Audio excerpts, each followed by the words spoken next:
네. 나는 해놓고 다 잊어먹어서. 네.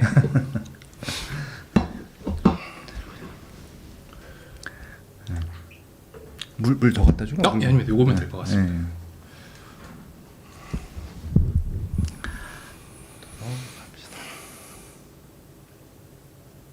네, 그렇게 나오고 있고요. 네, 얼빠세님들 들어오시는 대로 채팅창에 들어왔다라고 표시해 주시면 좋을 것 같고요. 부끄러워하지 마시고, 예, 그리고 좋아요 눌러주시고, 예, 그렇게 좀 방송을 진행해 보도록 하겠습니다. 오늘은 예고해 드린 대로 설날 연휴 시작하기, 아니 오늘부터 설날 연휴 시작되잖아요. 예, 본격적인 이제 연휴 시작되기 전에 명절 때. 이 방송 보시면 좋을 것 같아서 특별 보너스 선물 방송 새해 복 많이 받으세요. 재테크 특집. 예. 네, 조훈이 교수님 모시고 방송 진행하고 있으니까요. 예, 들어오시는 대로 들어왔다라고 표시해 주시면 좋을 것 같습니다. 네, 잠시 후에 이제 인사드리고 시작할 텐데 아무튼 이 교수님은 오늘 첫 방송이거든요. 저희 방송에서는. 네. 그래서 많이 응원해 주시면은 더 신나게 방송할 수 있지 않을까라는 생각이 듭니다. 네. 식사하셨습니까? 아, 예, 점심 먹고 왔습니다. 예, 아무튼 뭐 핫한 데서 오셨잖아요. 성수동에서. 네.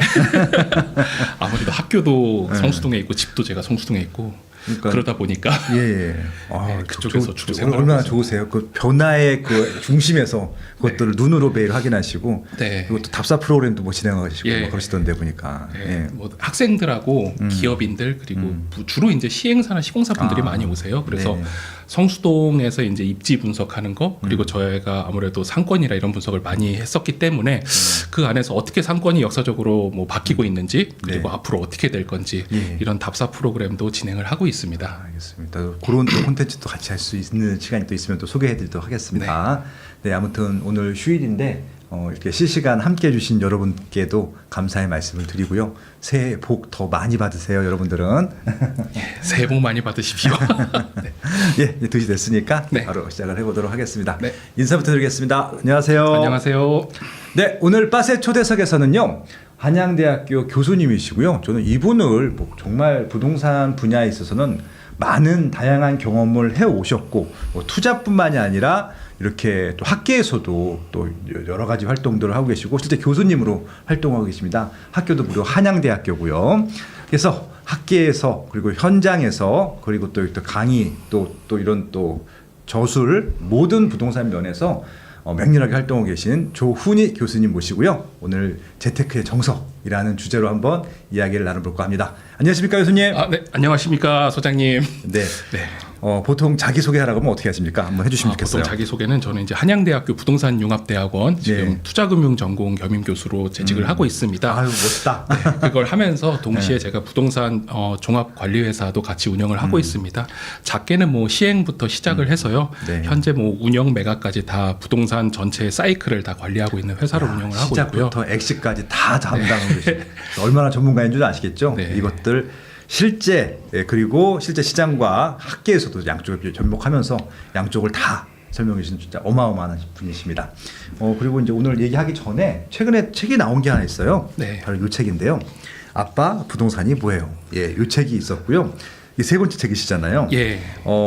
그다음에 부동산 투자 농사 짓듯이 하라. 이 책이 있고요. 또 이 책 전에 그 밥벌이의 이론이라는 네. 책이 있는데 수필집. 제가 못 찾았어. 제가 책이 너무 많아서 네. 분명히 있어. 심지어 2권이나 있는데 네. 어디 있는지 모르겠어요. 이게 좀 괜찮습니다. 연차가 되다 보니까 한 4년, 5년 되다 예. 보니까 하지만 이제 그 책은 이미 뭐 외국 대만에도 그렇죠. 보석이 되고 있잖아요. 예, 외국에서 오히려 더 잘 팔리는 책이 돼가지고. 예, 지금은 이 책 사세요. 네.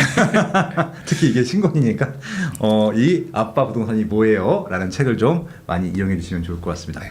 일단 이 책은 어떤 책이에요? 이 책은 예. 아마 대한민국 최초의 부동산 자녀 교육서지 않을까라고 생각을 부동산 합니다. 자녀 교육서. 네. 옛날 로버트 기요사키도 자녀한테 하는 책이 하나 나오긴 했었거든요. 맞습니다. 예. 근데 이게 단순히 자녀가 읽는 책이 아니라 부모가 이 책을 읽어보고 자녀한테 부동산을 어떻게 교육을 한다라는 내용이 야. 많이 담겨 있는 책입니다. 네. 사실 이 책을 쓰게 된 계기가 어느 날 제가 매년 부동산에 대한 트렌드 분석을 합니다. 그렇죠. 그래서 부동산에 대한 연관 검색어나 사람들이 많이 찾은 키워드 분석을 하는데 언제부턴가 이제 부동산 하면은 걱정, 어려움 막 이런 키워드들이 올라오기 시작하는 거예요. 무려 막 그리고 예. 또 막, 그냥 어렵고 이게 또 가끔 또 유튜브 같은 게 또 이제 막 폭락, 폭등 막 섞여 있고 그러니까 저도 헷갈려 막. 네, 사실 그러다 보니까 가장 피해를 보는 사람들이 우리 젊은이들이 많이 피해를 받더라고요. 어떻게 해야 될지도 모르겠고. 맞습니다. 그래서 뭐 전세 사기라든지 영끌족이라든지 이런 단어들이 대부분 또 젊은 분들이 많이 연관이 돼 있어서 어떻게 하면 젊은 분들한테 부동산을 어렸을 때부터 조금 쉽게 말씀을 드릴 수 있을까라고 생각을 해서 자녀 교육에 초점을 맞춰봐야겠다. 그렇다면 내 자녀는 내가 어떻게 교육을 하고 있지? 거기서부터 출발을 했습니다. 사실 제가 아들이 3명인데요. 정말 대단하시지 않습니까? 아들만 3명. 네, 초등학생인데 제가 유치원 때부터 아이들을 다 데리고 다녔어요. 부동산을 보러 다닐 때 다 데리고 다니면서 뭐 도시나 부동산에 대해서 설명을 해줬는데 그때 제가 설명해준 내용을 그대로 책으로 엮어봤습니다. 정말 훌륭한 아버지시네요, 진짜. 네, 어렸을 때부터 그 부동산에 대한 개념을 알아야 사실 너무 자극적인 것들에 일희일비하지 않고 자기 신념을 가지고 부동산 생활을 할 수 있거든요. 그래서 이 책을 쓰게 되었고요. 이렇게 또 뵙게 되었네요. 알겠습니다. 아빠 부동산이 뭐네요. 일단 부모님이 먼저 읽으시고 자녀분들과 같이 부동산 대화를 할 수 있는 그런 계기를 삼으셨으면 좋겠습니다. 아무튼 오늘도요. 이 자녀분들한테 설명하듯이 좀 알기 쉽게 설명해 주시면 좋을 것 같고요. 특히 또 나이 드신 분들도 명절 때 같이 보실 것 같아서 맞습니다. 온 가족이 이 방송을 보실 것 같거든요. 그래서 16세부터 92세까지 보는 이 방송. 대단해요. 오늘 재미있게 한번 풀어주셨으면 좋겠습니다. 오늘 어떤 얘기 주실 거예요? 오늘은 부동산 투자할 때 여러 가지 기준점이 있습니다. 뭐 투자 판단하는 기준이 뭐 교통에 대한 거일 수도 있고요. 입지에 대한 것일 수도 있고 한데 그 안에서 저는 수익률을 그래도 확인하는 방법이 좀 중요하다라고 생각을 해서 오늘은 수익률 분석하는 방법을 좀 중점으로 가져와 봤습니다. 너무 좋습니다. 부동산 분야가 너무 많기 때문에 저도 궁금했었는데 실제 수익을 계산을 해봐야지 우리가 투자를 제대로 할 수 있으니까 한번 그 노하우를 한 번씩 자세하게 설명해 주시죠. 그래서 화면 바꿨습니다. 화면 바꾸고 이제 강의를 시작해 보도록 하겠습니다. 또 강의라고 하니까 조금 어색하죠. 그래서 이번 컨셉은 실제 수익을 만드는 부동산 투자 노하우라는 제목으로 한번 가져와 봤습니다. 그 안에서 이제 많은 분들이 처음에 접근하기 쉬운 주택 투자를 먼저 가져와 봤고요. 왜 그러냐 하면은 주택이 그래도 많은 사람들한테 대중성이 있고요. 황금성이 높잖아요. 근데 상가로 갈수록 조금 더 어렵습니다. 대부분 상가가 이제 상업용 부동산, 뭐 수익형 부동산 이렇게 월세 받는 부동산이라고 생각을 하시는데 주거용 부동산 외에 이제 상가로 넘어가게 되면은 단순히 입지 분석이 아니라 실제 수요 분석까지 들어가야 되거든요. 그래서 소비 분석, 교통 분석 다 들어가야 되기 때문에 그거는 조금 어려운 단계라고 생각을 해서 오늘은 기초편인 주택 투자 편을 가져와 봤습니다. 너무 좋습니다. 보시면은 첫 번째 그림이 이렇게 되어 있습니다. 이 그림이 무엇이냐 하면은 저희 가족 사진이에요. 제수 씨가 정말 이렇게 등에 업고 앞시트를 하고 항상 이제 부동산 임장을 다닐 때 이렇게 다 같이 다닙니다. 일단 3명을 낳으신 애국자 분께 박수를 일단 보내드릴 것 같고요. 야, 특별 공급이 갑자기 생각이 나네. 다자녀 특공이 있었죠. 저는 뭐 해당이 없었지만 어쨌든 이렇게 다 데리고 다니는 이유는 사실 단 한 가지예요. 우리가 부동산 투자할 때 공부를 하면 할수록 전문가의 오류에 빠지게 되는 경우가 많습니다. 오히려. 왜냐하면 전문가는 한 지역을 되게 집중적으로 보기 시작을 하거든요. 그래서 핀셋처럼 이렇게 보기 시작하는데 사실 그렇게 투자를 하면 할수록 실제 수요에서는 멀어질 수도 있겠다라는 게 제 경험이었어요. 왜냐하면 다 분석을 해서 해봤는데 결국 마지막에 부동산이라는 건 살 때가 중요한 게 아니라 팔 때가 중요한 겁니다. 살 때가 아니라 팔 때가 더 중요하다. 왜냐하면 팔 때 그게 수익으로 현금화되는 거거든요. 그러면 내가 이렇게 투자를 했는데 그 다음에 살 사람이 누구냐를 봤을 때 결국 제 아내 같은 사람이라는 거예요. 아내 같은 사람. 혹시 아내분이 더 전문가는 아니죠? 아닙니다. 부동산 쪽에서 전혀 일하고 있지 않고요. 아예 다른 분야입니다. 그래서 저 같은 경우는 항상 투자를 할 때 제가 모든 걸 판단하고 다 바로 취득을 하는 게 아니라 여러 가지 안건을 다 만들어요. 만들어서 회사 사장님한테 보고하듯이 A, B, C 안을 이렇게 아내한테 들이밀면 그래 한번 가보자. 그럼 이제 싹 돕니다.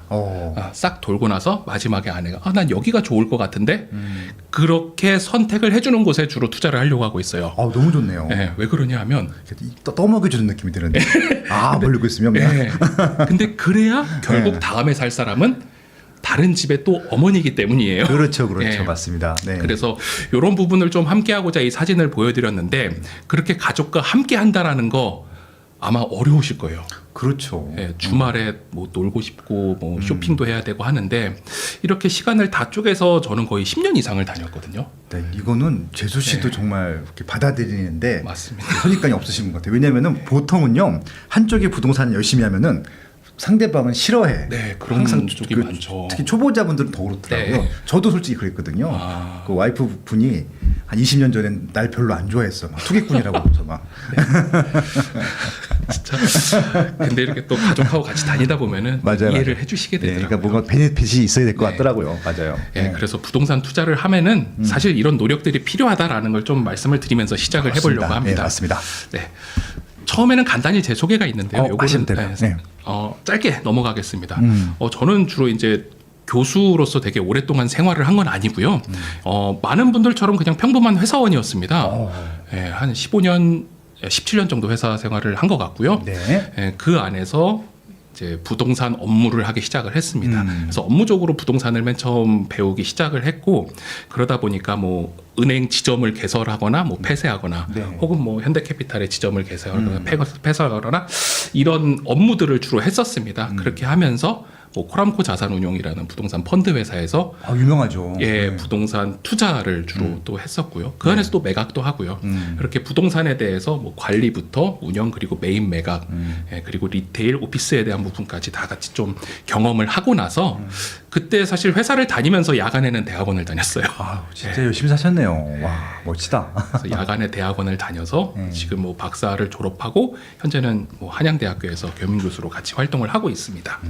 그래서 주로 아마 많은 분들이 저를 모르실 거예요. 예, 주로 이제 학교나 기업에서 그렇게 강의를 하고 있습니다. 네. 그리고 책에 대한 부분도 아까 이제 대표님께서 소개를 해주셨는데 이렇게 부동산에 대한 책들도 썼고요. 작년에는 사실 부동산에 대한 웹소설도 연재를 했었습니다. 다들 이제 너무 주택에만 치중하시는 것 같아서 네네. 간접 투자 상품인 리츠에 대해서 소개할 수 있는 좀 웹소설도 작성을 했었고요. 야, 그녀의 시크릿 투자 코드 멋있다. 남자와 여자가 데이트를 하면서 예. 그 리츠 상품에 담겨 있는 뭐 오피스나 백화점이나 물류창고 이런 데 가서 이제 사랑을 키워가는 그런 이야기였습니다. 알겠습니다. 네. 그래서 뭐 연구도 주로 이제 임대 수익을 어떻게 하면 올릴 수 있는지 네. 혹은 뭐 리모델링을 하면 어느 정도의 임대 수익이 올라갈 수 있는지 그렇게 우리 생활에서 필수적인 요소들을 좀 연구를 했었습니다. 좋습니다. 네, 그래서 현재 지금 학교에서 계속 강의를 하고 있고요. 뭐 네. 자산가 대상에서 컨설팅 등을 하고 있습니다. 네. 네. 그러면은 이제 수업을 시작해 보겠습니다. 좋습니다. 네. 우선 부동산 투자를 하기 전에 네. 자기만의 판단 기준이 있는 게 되게 중요하다고 생각을 합니다. 나만의 기준. 네, 왜 그러냐 하면은 부동산에 대해서 세상엔 누구나 다 전문가라고 또 생각을 하시더라고요. 왜냐하면 부동산을 한 번 이상 사보지 않은 사람은 없습니다. 그렇죠. 네, 살다 보면은 뭐 전세도 해야 되고 월세도 해야 되고 매매도 해야 되기 때문에 네, 어떻게 되니까 누구나 다 부동산은 전문가라고 생각을 하기 때문에 주변에서 들리는 말이 너무 많은 거예요. 그렇죠. 그거에 따라서 일희일비하기도 하고요. 너무 자신의 판단을 못하게 되는 경우들이 많습니다. 네네.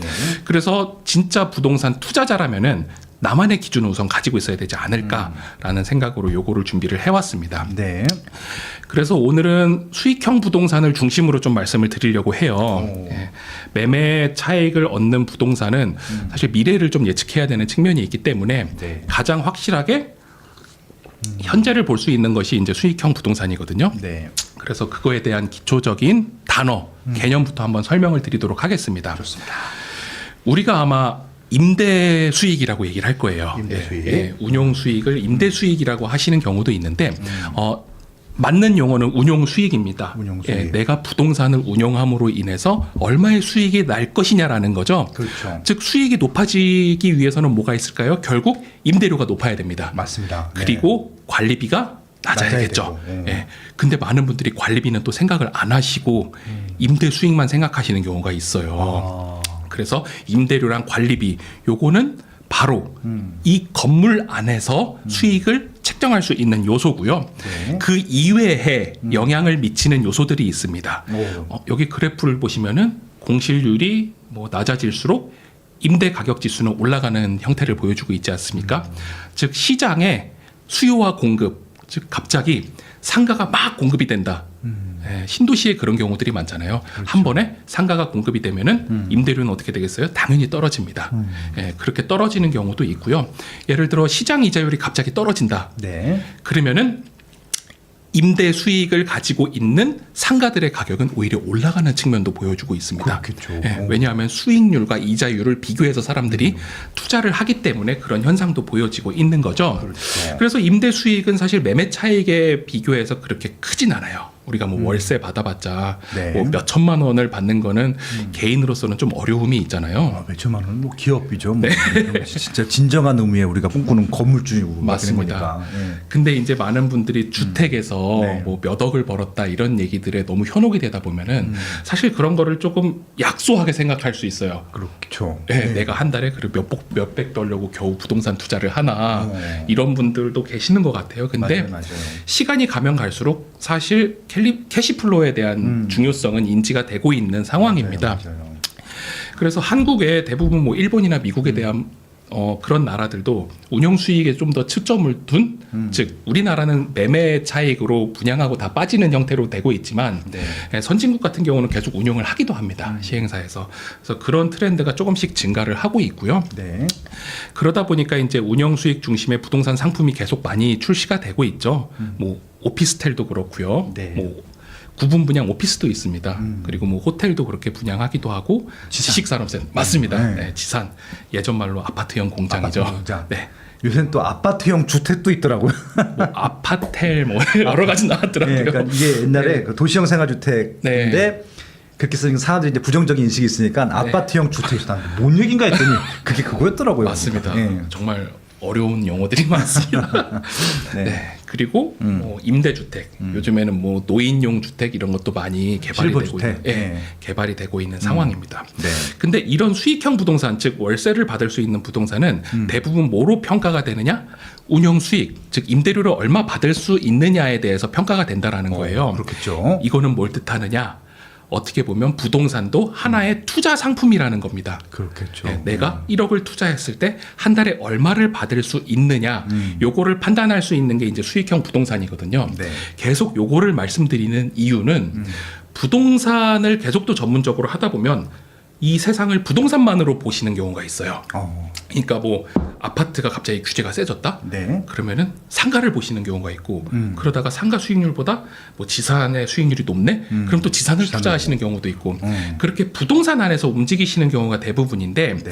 우리가 경제 상황을 제대로 보려면은 부동산 안에서만 수익률을 보시는 게 아니라 우리 자본 시장에 있는 모든 투자 상품의 수익률을 한 번씩은 다 봐주셔야 된다라는 거예요. 그렇네요. 예. 예. 예를 들면 뭐 국고채 수익률이라든가 그렇죠. 채권. 예. 네. 이런 거는 좀 어렵다 싶으면은 1년 예금 금리가 몇 %인지도 한번 그렇죠. 보시는 게 중요해요. 단순하게 그냥 예금으로 예. 되고요. 예. 은행에 1억 1년 넣어놓으면은 4% 준다. 오. 예. 근데 이 상가 수익률은 3%다. 그러면은 어디에 투자하실 것 같으세요? 똑같은 4%면은 아, 3%. 상가는 3%다. 상관 3%다. 근데 오. 1년 동안 그냥 은행에 넣어놓으면 4% 준다. 그럼 은행 넣어야지. 그렇죠. 예. 예, 뭐 이게 이자 수익률 떼도 더 이득인데. 맞습니다. 예. 이게 어떻게 보면 되게 당연한 논리인데 이런 거를 좀 간과할 수 있는 부분들이 계속 생겨나고 있다라는 거예요. 그렇죠. 아는 것만 계속 하려고 하고. 예, 맞습니다. 맞아요. 예. 근데 사실 은행에 넣어놓으면은 그 원금을 잃을 일도 없고, 그렇죠. 예, 뭐. 임대료 안 내는 경우도 없듯이 뭐 종부세도 이자가- 안 내도 되잖아. 맞습니다. 네. 세금도 없기 때문에 네. 그렇게 하면 좀 장점들이 있습니다. 그래서 이런 부분들을 좀 설명해드리기 위해서 네. 또 전문 용어인 자본 환원율이라는 단어를 좀 가져와봤어요. 자본 합ok률. 네, 일단은 자본 자본 환원율 일단 있어 보이는 단어인데 예. 요거 오늘 잘 정확히 알고 갑시다. 예. 오늘 자본 환원율. 네. 캡 레이트라고 많이 얘기를 합니다. 맞아요, 그래서 맞아요. 줄여서 캡이라고 많이 말씀을 하기도 합니다. 캡하는 게 예. 이거구나. 자본 예. 환원율. 이게 주식 분석할 때 쓰이지 않습니까? 맞습니다. 예, 캡. 예. 단순 부동산뿐만 아니라 수많은 금융 투자 상품의 이제 수익률을 분석할 때 쓰이는 도구이긴 한데요. 그렇죠. 예, 개념부터 하나씩 말씀을 드리면은 네, 장래의 수입을 단일한 현재 가치로 전환할 때 사용되는 수익률 너무 어렵습니다. 말이 어렵지만 말이 결국 어려워, 설명이. 예, 결국 여러분들 생각하시는 임대 수익률이라고 생각을 하시면 조금 쉬우실 거예요. 네. 즉 내가 이거를 전체 얼마를 주고 샀는데 연 수익이 얼마가 들어온다. 예, 그러면은 그거를 수익률을 몇 %로 계산할 수 있느냐라는 겁니다. 그래서 예제로 가져와 보면요. 매매 호가가 10억짜리 건물이 있습니다. 근데 이게 임대차 계약이 돼 있는 거예요. 오. 얼마에 되어 있느냐? 보증금 5천에 월 임대료 300에 되어 있습니다. 오. 그러면은 네. 이 건물의 자본 환원율은 어떻게 될까요? 라고 계산을 해보면은 네네.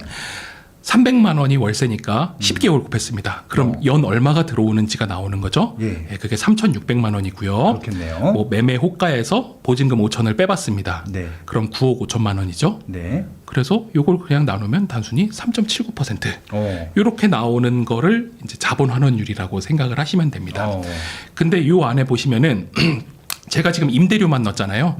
사실 뭐 거래 비용도 있고요. 네. 취득세도 있고 중간에 보유세도 있고 건물 운영하면서 들어가는 비용들도 있을 거예요. 네. 그런 거는 우선 다 제외를 했습니다. 만약 그게 들어가면 여기에 더 플러스 마이너스가 다 들어가겠죠. 그렇죠. 그렇게 세부적으로 조금씩 계산을 하시는 연습이 필요해요. 이거를 자본 환원율로 계산을 하시는 이유가 이거에는 뭐가 빠져 있어요? 임대 수익이 이자가 빠져 있다는 거예요. 아, 대출 받는 네. 경우에는 또 그것들도 감안해야 되니까. 네, 그렇죠? 대출 이자는 우선 빠져 있습니다. 왜 그러냐 하면 똑같은 건물이라 그래도 네. A라는 신용도가 높은 사람이 살 때의 이자 비용과 그렇죠. 신용이 거의 없는 사람이 살 때의 이자 비용은 차이가 많이 나요. 많이 네, 냈죠. 신용이 높은 사람일수록 그렇죠. 이자를 싸게 받겠죠. 맞습니다. 그러면은 똑같은 상품인데 이거를 객관적으로 판단하기가 어렵다라는 거예요. 그러네요. 네, 누구한테는 좋은 상품, 누구한테는 낮은 상품 이렇게 되니까요. 만약에 이제 금리 차이가 1%만 나도 이게 네. 엄청난 수익률 차이가 나오기 맞습니다. 때문에 그러네요. 네, 그래서 단순히 지금 수익과 네. 가치, 가격으로 이렇게 나눠서 자본환원율을 첫 번째로 계산을 해주셔야 됩니다. 네, 좋습니다. 이거를 왜 계산을 해야 되느냐? 요 가치로 사실 상업용 부동산의 가격이 결정이 되기 때문이에요. 캡레이트라는 걸로. 그렇구나. 아까 말씀드렸죠. 내부 요인, 즉 부동산의 수익은 뭐 임대료 변동에 따라서 가격이 변화될 수 있다라는 거예요. 그렇죠. 임대료가 높으면 그 상가는 가격이 가치가 올라가죠. 그렇죠. 당연히 높습니다. 네.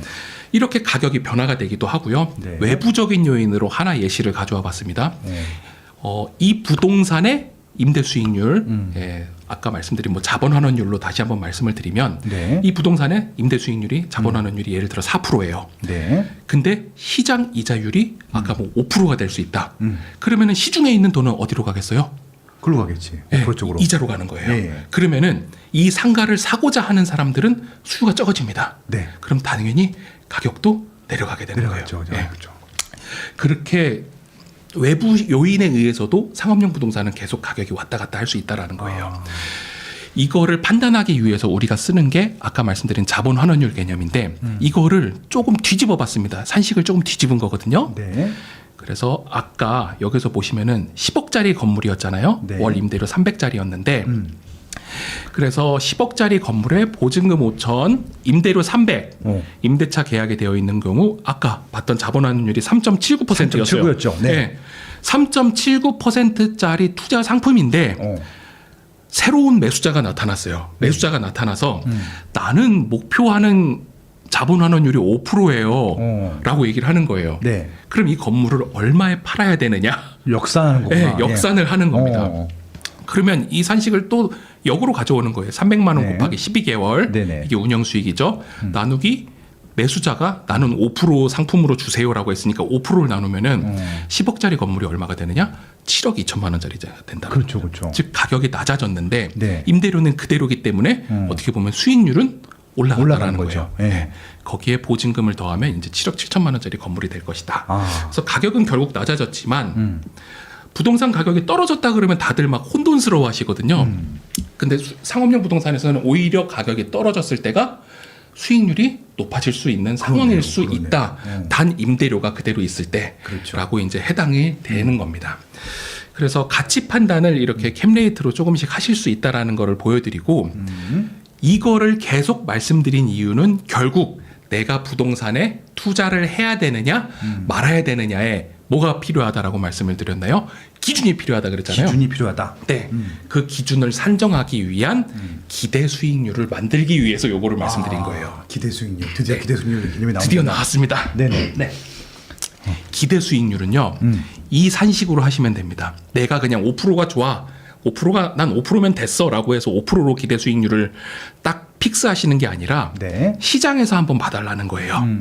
무위험 수익, 즉 위험이 거의 없는 수익에 리스크 프리미엄이라고 하는 위험 할증률을 더했을 때 내가 어느 상품에 투자해서 얻을 수 있는 기대 수익률을 책정을 하는 겁니다. 예를 들어 보시면요. 네. 아까 상가가 뭐 5% 수익률이 난다고 해요. 네. 그러면은 무위험 수익이라는 뭐 국고채나 정기 예금 금리가 뭐 3.5% 정도 된다라고 칩시다. 그러면은 위험 할증률을 한 1.5% 정도. 나는 1.5% 정도는 위험을 받아들일 수 있어. 그러니까 1.5% 정도는 더 수익률이 높아야 내가 여기 투자를 할 것 같아라고 판단을 해야 되는 겁니다. 네네.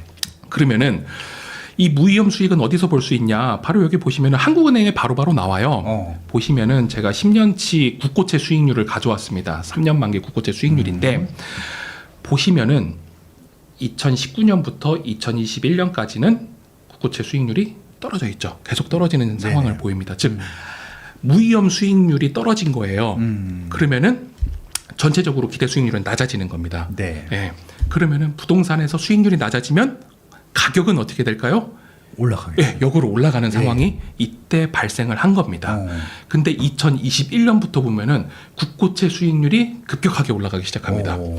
이때는 반대로 부동산 가격이 올라갈 수가 없는 겁니다. 없죠. 왜냐하면 똑같은 돈을 가지고 있다라고 하면은 위험이 더 적은 국고채에 투자하는 게 수익률이 더 높은데 왜 부동산에 투자하지? 라고 시중에 도는 생각을 하는 거예요. 그렇겠네요. 예, 항상 아무리 전문가나 뛰어난 사람도 시장의 힘을 이길 수는 없거든요. 그렇죠. 예. 그래서 시장의 돈이 어떻게 흐르고 있나라는 이 흐름을 계속 보실 수 있어야 됩니다. 그래서 한국은행이나 이런 데를 좀 자주 보시면 되고요. 네. 그러면은 현재 기대 수익률은 현재 2025년 기준으로 봤을 때 한 3%대 정도가 나오는 것 같아요. 국고채는. 네. 그렇게 보면은 우리가 수익형 부동산에 투자한다. 그러면은 수익률은 최소한 3%보다 높아야 되는 겁니다. 그렇죠. 네, 국고채보다 높아야 되는 겁니다. 네. 그래서 만약 부동산 투자 위험 할증률을 그럼 내가 얼만큼 판단을 할 것이냐 혹은 무엇으로 판단을 할 것이냐라고 봤을 때 부동산 투자에 대한 사실 위험도 우리는 어느 정도 인지를 해야 된다는 겁니다. 사실 부동산을 되게 안정적인 자산이다라고 생각을 하시는 이유는 눈에 보이기 때문이에요. 예, 눈에 이렇게 딱 보이지 않습니까? 내가 투자해서 이거는 내 건물이야 이렇게 보이는데 그래도 위험성이 있는 거는 우선 투자금이 크죠. 뭐 주식처럼 뭐 몇만 원에 살 수 있는 것도 아니고. 그렇죠. 뭐 아무리 뭐 적은 걸 하더라도 일단 진짜 천 단위도 이제 거의 없는 것 같고 맞습니다. 대부분 이제 억 단위니까. 예, 억 단위로 되기 때문에 투자금도 크고 환금성도 떨어집니다. 주식처럼 바로바로 팔 수 있는 것도 아니고. 뭐 쪼개서 팔 수 있는 것도 아니고. 네. 난 예전에 비트코인이 무조건 한 개씩 사야 되는 줄 알았어. 아 그래요? 예, 예전에 처음에 100만 원 할 때. 네네. 근데 그때 사놓을 걸 그냥 한 개씩 살 줄 알고. 맞아요. 근데 아무튼 지금 뭐 쪼개서 살 수 있는 0점 몇 개도 살 수 있잖아요. 네. 부동산은 그게 안 되니까. 맞습니다. 네. 그래서 뭐 나온 상품들이 뭐 부동산 토큰화 상품도 그쵸, 있고, 그쵸. 예, 리츠도 네. 있긴 리츠도 있습니다. 있긴 하죠. 예, 네. 그래서 그 환금성을 조금 더 유동화 시키기 위해서 나온 네네. 상품들도 있긴 하고요. 네네. 그리고 부동산도 가격의 변동폭은 있습니다. 그렇겠죠, 예. 당연히. 그리고 거래 비용이 높고 아, 우리 취득세 뭐 세금 내야 되고 아, 또 투자자라고 할 수 있는 건 대부분 다주택자들인데 네. 뭐 12점 몇 프로 이렇게 내야 돼요 취득세만. 맞습니다. 이게 너무 심각한 것 같아. 예. 예, 취득세도 있고 예. 중개수수료도 있고 중개수, 또 법무사, 팔 때, 예, 법무사 수수료도 내야 팔 때 돼요. 양도소득세도 내야 되기 맞아요, 때문에 맞아요. 거래 예. 비용이 높습니다. 맞아요. 그리고 수익형 부동산이라고 하면은 뭐 임대료가 따박따박 들어올 것이라고 많은 분들이 생각을 하시는데 네. 제가 은행에서 250개 임차인을 관리를 했었거든요. 와우. 예. 예, 임대료 미납되는 경우가 상당히 많습니다. 아, 많죠. 예. 그리고 그만큼 또 미납되고 공실이 되었다. 그럼 임대료가 아예 없어지는 건데 네. 관리비까지 내야 되잖아요. 아, 그게 제일 진짜 불행한 것 같아. 예. 심지어는 대출도 받았어. 은행이자 나가, 관리비 나가. 그러면 이제 임대인들은 죽어나가는 거지. 맞습니다. 예. 그래서 공실이 정말 무섭습니다. 맞아요. 네, 예. 공실이 무섭고 또 이자율이 갑자기 변동이 됐을 때 2023년도 그 네. 상반기 때 막 7% 간다고 8% 간다고. 맞습니다. 와, 실제로 정말, 예. 법인은 더 높은 그쵸. 이자율이 나왔었어요. 근데 또 대출도 안 나와 또 그런 네. 상황에서. 예. 아예 또 없기 때문에 대환도 안 되고 참 답답했었죠. 참 예. 어려운 일들도 있었고요. 물가 변동이나 갑자기 경제가 변동하는 상황, 그렇죠. 뭐 지금도 많이 변동이 되고 있습니다. 네네. 그리고 뭐 법이 바뀌는 경우, 특히 세법에 대한 게 바뀌면 너무 힘들죠. 네. 네, 그리고 또 전문 지식이 부족하다라는 것도 있어요. 네, 이것도 뭐 큰 포션이라고 생각해요, 저는 솔직히. 네, 예. 그래서 부동산을 투자하실 때는 사실 어느 정도 좀 공부를 하고 투자를 하는 게 공부해야죠. 좋습니다. 네, 바로 맞아요. 그냥 투자부터 하고 공부하는 것보다 가상 투자라는 것도 있잖아요. 네, 그렇게 가상으로 투자를 하면서도 공부를 할 수 있다. 그런 걸 좀 말씀을 드리고 싶습니다. 네, 그래서 지금 자본 환원율과 기대 수익률까지 말씀을 드렸어요. 이렇게 다 말씀을 드린 이유는 사실 부동산 투자의 전체 과정을 좀 한 번 더 보여드리려고 하는 거였는데 네. 부동산 투자하는 사람의 대부분은 요거에 목적을 듭니다. 부동산을 취득하는 거. 그렇죠. 사는 데만 목적을 두는 것 같아요. 네. 맞아요. 내가 어디를 살까? 어떻게 싸게 살까? 근데 장기적으로 봤을 때는 결국 돈을 벌어야 된다라는 거예요. 그렇죠. 네, 우리가 돈을 벌려고 투자를 하지 사실 뭐 가지고 있고 싶어서 투자를 하는 경우는 없거든요. 그래서 이 지금 요 빨간 네모 안에 있는 부동산 투자 과정, 즉 실행을 하는 과정이라는 거거든요. 이 취득 과정에만 너무 집중을 할 게 아니라 부동산을 취득했다면 어떻게 해야 되겠어요? 관리를 해야 돼요. 관리해야죠. 관리하는 과정 안에서는 건물만 관리하는 게 아니라 임차인분들도 관리를 해드려야 됩니다. 맞아요. 네. 그리고 그렇게 보유를 한 이후에 처분하는 과정까지 요 세 개가 이제 부동산 투자 과정. 대부분 분들이 알고 계시는 투자 과정인데요. 더 넓게 보면은 요 취득하는 과정 안에서도 쪼개서. 더 쪼개서 네, 디테일하게. 디테일하게 첫 번째는 투자 기회를 포착하고 그러니까 뭘 사야 될지 이것도 사실 중요한 거예요. 그리고 내가 뭐 금융을 몇 프로 받을 건지 이자를 몇 프로 받을 건지 뭐 대출을 LTV를 몇 프로까지 할 건지 그렇죠. 투자 구조를 설계를 해야 되는 거고 네. 내가 사는 이 상품이 타당한 건지 그리고 절차에 맞는 건지 그리고 법적으로 계약이 맞는 건지 이런 것까지 다 보고 취득을 해야 된다라는 겁니다. 그렇죠. 단순히 옆집 아줌마가 좋다 그래서 달려가서 같이 사는 거는 사실 그러면 안 된다라는 걸 좀 말씀을 드리는 거고요. 지산 할 때 다들 그렇게 샀어요. 2020년도, 2021년도에 가서 그냥 막 번호표 샀어요. 뽑고 기다렸다고 네, 하시더라고요. 물건이 아예 없으니까 네. 뭐 그냥 물건도 안 보고 나오면 그냥 일단 계약금부터 쏘고 막 네. 그랬었잖아요. 막. 근데 어쨌든 우리는 취득하는 게 목표가 아니라 네. 길게 봐야 되기 때문에 이런 과정을 거쳐야 된다라는 거고 네. 이 투자 과정, 취득, 보유, 처분으로 보이는 과정도 사실 요 한 개의 단계인 실행에 들어간다라는 겁니다. 그러네요. 그 전에 부동산을 어떻게 투자하고 운용할 건지 계획도 있어야 되는 거고요. 그러네요. 더 큰 개념이네, 저거. 예, 더 큰 개념으로 내가 계획이 있어야 돼요. 그리고 팔고 나면은 측정을 해야 된다라는 겁니다. 내가 얼마 벌었는지, 그래서 얼마 벌었는지, 예. 그런 측정이 반드시 있어야 되는데 많은 분들은 팔고 나서 잊어먹으세요. 그렇죠. 예, 내가 2억에 사서 3억에 팔았어. 네. 그러면은 그냥 1억 벌었다라고 얘기를 하실 수도 통장 있는데, 잔고 보고. 예, 야, 1억 벌었다. 다음 이렇게 내가 1억 벌었어라고 하는데 그게 뭐 20년이 걸렸다. 그러면은 그거는 성공한 투자라고 말하기는 좀 어려울 수도 있거든요. 그렇겠죠. 예, 그래서 이렇게 매번 성과 측정, 연수익을 내가 얼마를 받았는지를 좀 보시는 것도 중요하다라고 말씀을 드리고 싶습니다. 좋습니다. 네. 이렇게 조금 이론에 대한 부분을 먼저 조금 말씀을 드렸는데, 근데 이론이 너무 재밌었어요. 아 그래요? 역시 다행입니다. 이게 진짜 아빠 부동산이 뭐예요라는 책을 쓰신 만큼 알기 쉽게 설명해 주시는데 아우 학교 선생님 같으세요. 교수님이시죠. 학교 선생님이라서 예, 그런가 진짜 역시 봅니다. 교수님이라 다릅니다. 네. 그러면은 요 지금 이론을 마음속에 넣고 네. 실제적으로 어떤 과정으로 부동산 투자를 했는지 주택을 중점으로 좀 말씀을 드려보겠습니다. 좋습니다. 네. 네, 첫 번째는 투자의 목적을 좀 세워달라는 거예요. 오. 아까 목적이 있어야 된다 그랬잖아요. 그렇죠. 그렇죠. 좀 제가 이거 처음에 10몇 년 전에 처음 부동산 투자를 할 때 세웠던 목적이에요. 예, 고객의 주거 안정성과 삶의 만족도 향상을 위해서 난 부동산 투자를 하겠다라는. 정말이요? 예. 지금 이제 저런 목표를 세우고 투자했다고요? 네. 야. 그래서 저는, 떡잎부터 다르셨네.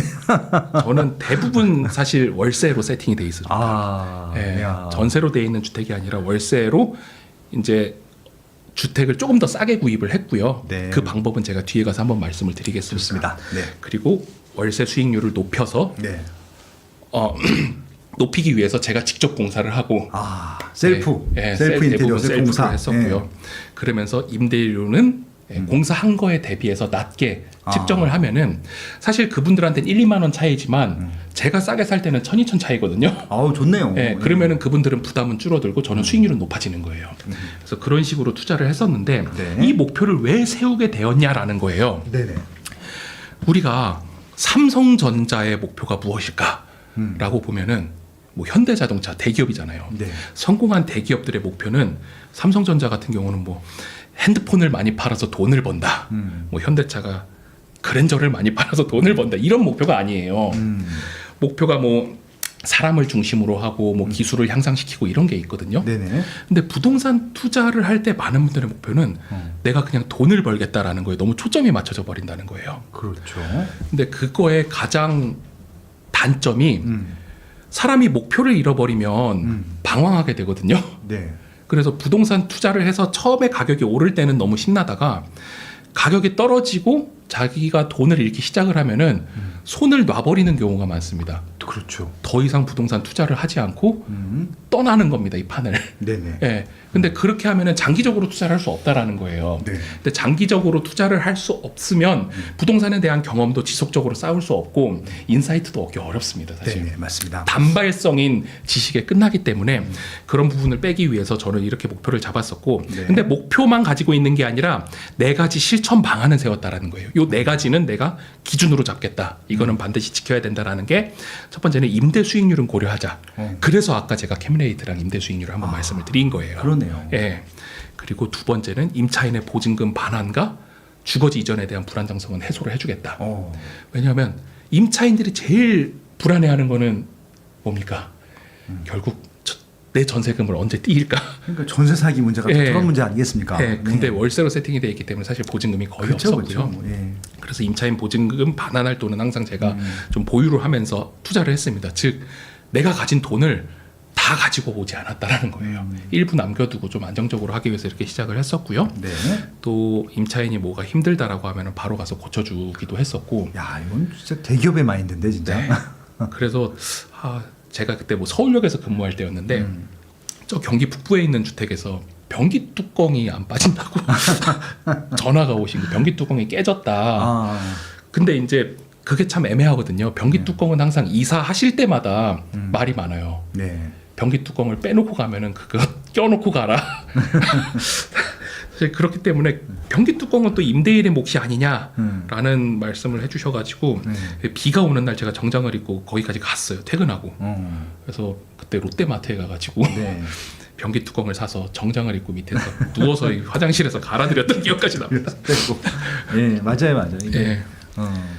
그렇게 하고 마지막은 이제 적합한 시기에 임차인과 협의를 해서 매도는 해야 된다. 네. 라는 게 이제 이 목표로 되어 있습니다. 좋습니다. 사실 네. 이 과정이 취득부터 매각까지의 과정인 거예요. 너무 멋있는 말이네요, 다들. 예. 근데 당연하고. 어떻게 보면 당연하지만 우리가 가끔 잊는 잊어버리는 말이라서 이렇게 가져왔고요. 예. 그래서 월세 투자랑 갭 투자를 조금 구분해서 가져와 봤어요. 좋습니다. 이거를 혼돈하시는 분들이 계시더라고요. 아파트 투자는 무조건 다 갭 투자라고 생각을 하시는 분들이 있어서 어떤 차이점이 있는지를 좀 가져와 봤습니다. 너무 좋습니다. 네, 투자마다 장단점은 있어요. 네, 그렇겠죠. 이 안에서 자신의 투자 스타일을 고르시면 되는 겁니다. 어떤 게 좋다, 어떤 게 나쁘다가 절대 아니고요. 고르시면 되는 건데 아까처럼 월세를 받는 임대 수익형 투자는 임대료를 통해서 수익을 창출하는 거예요, 사실. 그렇겠죠. 네. 네. 그러니까 계약을 하면은 바로 수익이 나오는 겁니다. 즉시 수익이 나오는 거고 나한테 돈을 주는 대상은 누굴까요? 임차인이죠. 네. 그러니까 고객이 눈에 보입니다. 눈에 보이고 근데 이제 문제는 이거죠. 제 신용을 통해서 주택을 구입해야 되기 때문에 그렇죠. 임대인의 신용을 통해서 주택을 구입해야 되기 때문에 처음에 들어가는 비용과 좀 부담이 될 수 있다라는 게 좀 부담으로 될 수 있는 거고요. 근데 아까처럼 뭐 임대인의 신용이 높을수록 결국 이자 비용은 낮아진다라는 거예요. 네. 그래서 월세 수익률 높아질 수 있는 거고요. 네. 그러면은 수익률을 높이기 위해서는 어떤 노력들을 해야 되느냐? 결국 싸게 사야 된다. 제일 중요하죠. 네. 그래서 금매나 경매의 방법이 있습니다. 네, 금매, 경매. 근데 회사원들이 경매를 하기는 사실 쉽지가 않아요. 그렇죠. 뭐 특별히 진짜 저도 회사 다니면서 많이 노력을 했는데 뭐 기일에 못 가면 땡이거든요. 네, 그래서 못 가는 경우도 있었고 그래서 저는 주로 금매를 택했습니다. 근데 금매라고 하시면 뭐 네이버 부동산에 이거 금매 이렇게 나오는 게 금매다라고 생각하실 수 있는데 네. 사실 그거는 금매가 아니죠. 그냥 시장에 나왔으면 거기 올라왔으면 네. 시세지 뭐. 네. 진짜 금매는 따로 있습니다. 네네. 네, 진짜 금매는 어떻게 이제 취득을 하는지를 좀 말씀을 드리려고 하고요. 네. 그리고 임대 후 유지 관리 비용 절감을 위해서 어떤 노력을 할 수 있느냐. 네. 아까 그래서 저는 주로 제가 직접 했다라고 말씀을 드리고요. 많은 다주택자분들이 진짜 그 웬만한 도배장판도 하시고 페인트 칠도 하시고 심지어는 방수공사도 하시고 뭐 그냥 이런 거 변기 뚜껑 가는 건 일도 아니고 뭐 그렇죠.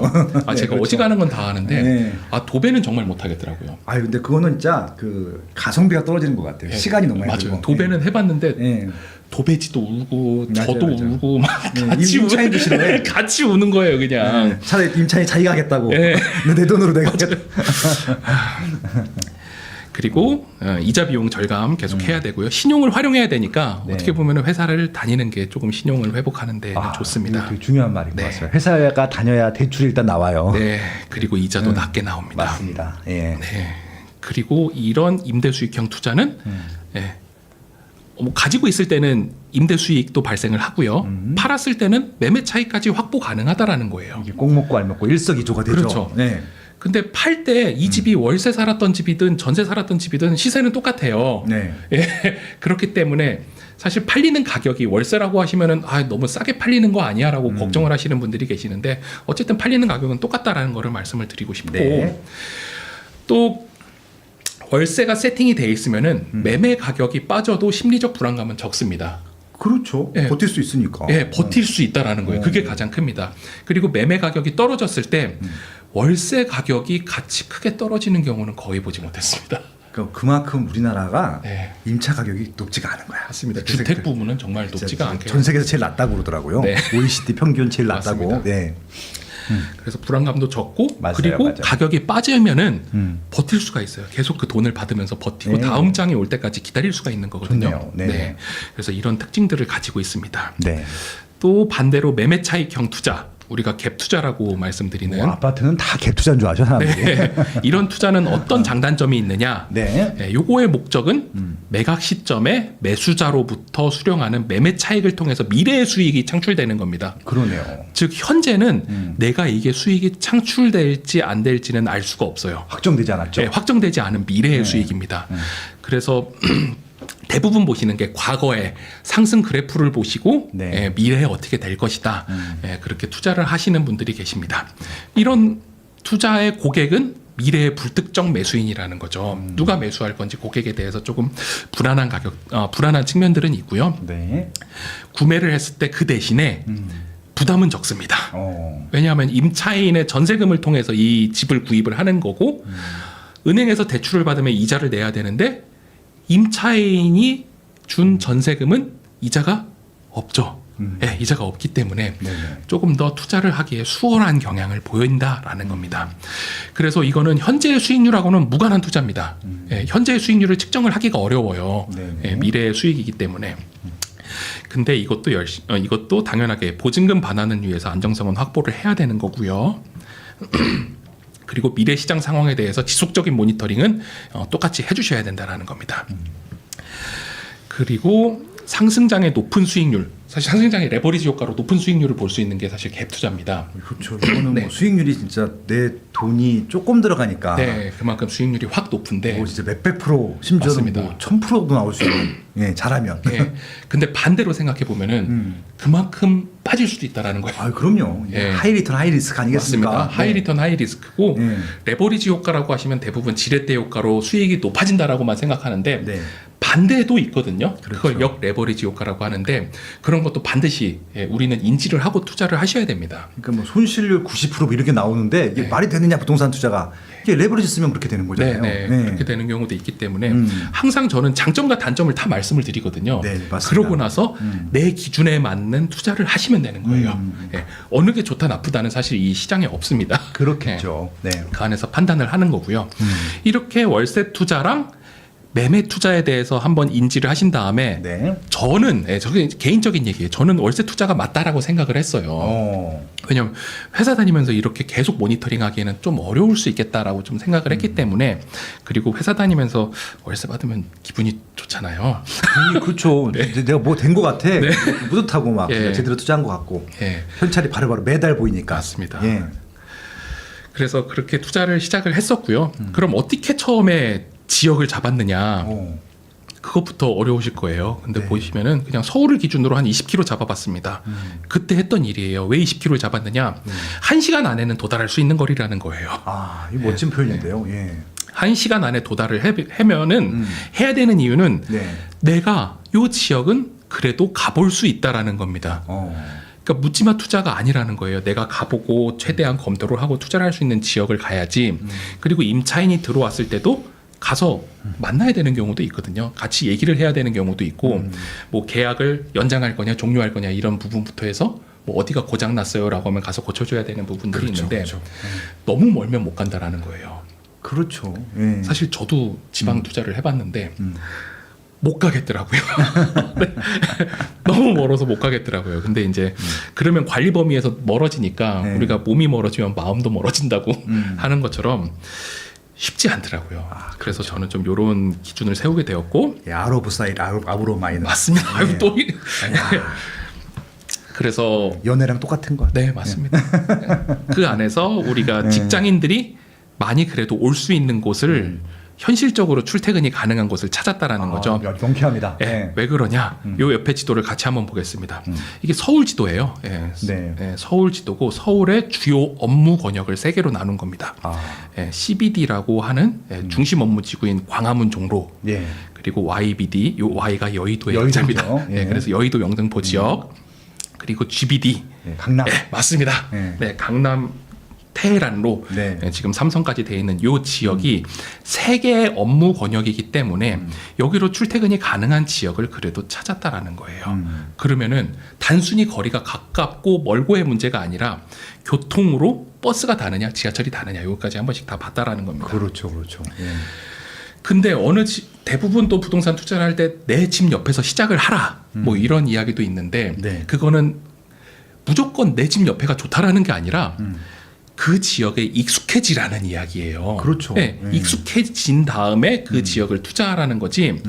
익숙하지도 않은 지역을 갑자기 가서 투자를 했을 때는 가치 판단이 전혀 안 될 겁니다. 묻지마 투자가 될 예. 수 없죠. 예. 그래서 익숙하지 않은 지역이 만약 있다라고 하면은 자주 가서 익숙해지면 되는 거예요. 맞아요, 맞아요. 근데 사람들은 내 구를 벗어나는 걸 되게 또 어려워하시더라고요. 그렇죠. 내가 뭐 강남구에 산다 그러면은 뭐 강북구에 올라가는 거를 되게 어려워하시고 이런 경우들도 있는데 제가 아까 첫 그림 보시면은 애 없고 막 애 3명 데리고. 예, 그때는 2명 데리고 2명 데리고. 예, 2명 데리고 엄청 다녔거든요. 어. 앞시트하고 다니고 기저귀 갈고 막 이랬습니다.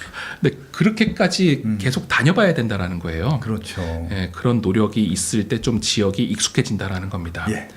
그러면서 제가 표를 하나 가져와 봤는데요. 이게 뭔가요? 이거는 우선 그냥 시세 조사를 위해서 만든 예시입니다. 2017년도에 만들었던 건데 이거 보시고 뭐 이 지역이 좋다라고 오해하시는 분이 계실 것 같아서 말씀을 드리면은 투자 권유 및 추천의 목적이 절대 아닙니다. 사실 저는 그런 능력도 없고요. 근데 아까 말씀드린 자본 환원율을 이때 사용을 하는 겁니다. 그러니까 이게 사실 다 아파트예요. 1시간 이내로 출퇴근이 가능한 아파트를 그때 다 모니터링을 하는 겁니다. 네네. 그리고 네이버 부동산을 보고 매가를 보고 네이버 부동산에서 이거 얼마에 팔리는지 나오잖아요. 그렇죠. 그리고 보증금의 월세 얼마인지를 본 겁니다. 네, 월세 보증금까지 하면은 전세가율이 나오고요. 전세가율이라고 하는 거는 매매가에서 전세가 뺐을 때 몇 프로에 해당되느냐. 네. 그리고 여기가 이제 캡레이트로 보시면 되겠습니다. 임대 수익률이 몇 프로가 나오냐라는 거예요. 그때 보시면은 수도권의 지역이 4%대가 나왔어요. 서울은 3%가 나왔거든요. 역시 경기도가 훨씬 높네요. 예. 임대 수익률은. 네. 임대 수익률은 높다라는 겁니다. 근데 왜 그러느냐? 서울의 중심부로 올수록 임대 수익률은 낮아요. 여기 낮죠. 보시면 성동구는 2%죠. 그렇게 되는 이유는 아마 더 잘 아시겠지만 부동산을 우리가 거래하는 방법이 두 가지가 있죠. 네. 예, 매매가 있고요. 매매가 있고 전월세가 있습니다. 네네. 근데 매매는 그 집을 사는 거예요. 네. 그리고 그 안에서 바이를 해서 그 안에서 리브 사는 겁니다. 근데 전월세도 그 안에서 사는 건 똑같아요. 네. 전월세라고 해서 집이 다르진 않거든요. 그렇죠. 근데 매매가가 전세가보다 비싼 이유는 무엇 때문이냐? 그 집을 가지고 있는 소유권이라는 권리를 가지고 있기 때문입니다. 그렇죠. 예. 그 말인 즉슨 이 집이 나중에 상승할 수 있는 미래의 가치가 조금 더 크다라고 시장에서 판단이 되면 그렇죠. 매매가랑 전세가의 차이가 커진다라는 거예요. 네. 근데 전월세는 현재를 반영하는 겁니다. 현재 내가 여기서 살았을 때 얼마의 가치를 줄 수 있느냐. 네. 그래서 전월세가 어떻게 보면은 서울의 중심부로 올수록 매매가 대비 낮은 거죠. 그렇죠. 네, 그래서 전월세 수익률도 낮은 겁니다. 근데 서울에서 중심부에서 밖으로 갈수록 월세 수익률이 이제 높아지는 그런 경향을 좀 보여줬던 겁니다. 그래서 요 퍼센테이지를 왜 냈느냐? 아까 국고채 수익률 그래프를 우린 봤잖아요. 네. 국고채 수익률 그래프를 보면은 이때 국고채 수익률은 요 임대 수익률보다 낮았어요. 즉 여기에 투자해도 시장 뭐 경제 상황상 이상하지 않은 거예요. 왜냐하면 수익률이 높은 상품이 조금 더 위험도가 있지만 거기로 돈이 몰리게 돼 있거든요. 항상 우리는 돈의 이동을 중요시해야 되는데 지금 같은 경우는 돈이 다 제가 봤을 땐 코인에 가 있는 것 같아요. 네. 그렇게 돈의 이동을 조금씩 봐야 된다라는 겁니다. 예. 뭐 한국은행에서 금리 올려서 시장 금리 올라가면 다 은행으로 돈이 또 가버리잖아요. 그렇죠. 네, 그러면은 부동산 시장은 당연히 또 낮아질 수 있는 거고 그런 것들을 보기 위해서 이런 표를 만들었습니다. 네. 이렇게 수익률을 다 계산을 했었는데 과거예요. 근데 요즘에는 뭐 어플도 많이 나와가지고 예, 뭐 호갱노노 이런 거를 쓸 수 있더라고요. 네네. 저도 가끔 쓰는데 여기서 필터에서 뭐 아파트로 지정을 하고요.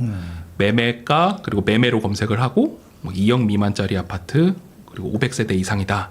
그리고 수익률 5% 이상 하면은 5% 이상 되는 아파트 단지가 이렇게 쭉 나옵니다. 서울에 있어요? 없을 텐데. 서울에 없습니다. 예, 이상거래도 이제 네. 그 실거래가 신고가 되면은 뜨기 때문에 이렇게 나오긴 하는데 네네. 보시다시피 서울에 없습니다. 없죠. 예. 예. 그리고 다 이제 외곽으로 나가기 그러네. 시작을 하죠. 인천에 많지 인천에. 네, 인천에서 많은 거예요, 많고요. 맞아요. 예.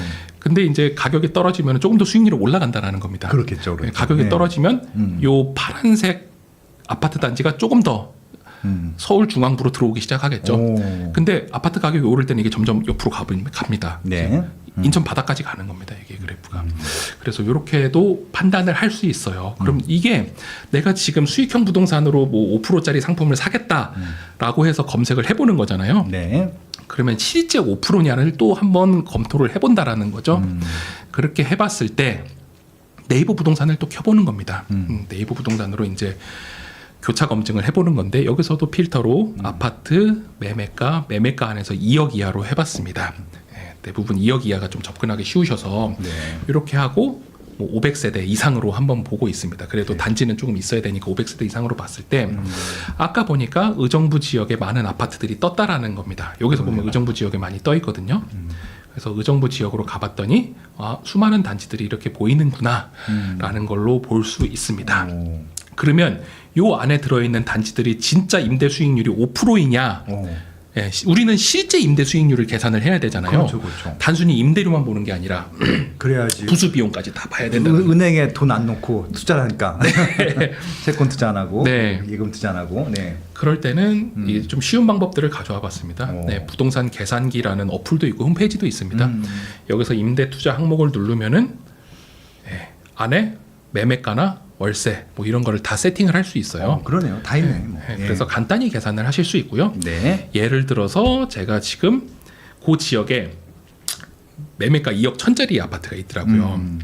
그리고 이게 보니까 보증금 1,000만 원에 월세 70만 원을 받을 수 있어요. 그래서 이거를 계산을 해본 겁니다. 2억 1,000짜리를 주택으로 해서 보증금 1,000에 월세 70으로 하고 수익률 계산을 눌러보니까 어떻게 나왔느냐? 연인 수익률은 4.2%. 근데 부대 비용까지 다 하니까 4.1%까지 떨어진다라는 겁니다. 즉 내가 5%짜리로 이제 어플에서는 보여지는데 네. 실제로 하나씩 매물로 검색을 해보면 실제 수익률은 조금 떨어질 수 있다라는 거예요. 그러면은 요 4.2%짜리가 됐잖아요. 내가 원래 5%짜리를 하고 싶었는데 네. 세부적으로 계산해 보니까 4.1까지 떨어졌네. 근데 은행 정기 예금 금리가 지금 4%네. 그럼 한 번씩 생각을 해보셔야 되는 겁니다. 내가 은행에 넣을 건지 부동산에 투자할 건지. 네. 그러면은 아마 은행에 넣는 게 조금 더 나으실 수 있어요. 그러면 시중에 있는 돈은 은행으로 간다라는 겁니다. 그렇겠죠. 네, 그렇게 시장을 한 번씩 판단을 해보셔야 돼요. 네, 네. 그렇게 계산하는 사이에 부동산 소장님이 항상 전화 와요. 이거 65면은 바로 뺄 수 있다.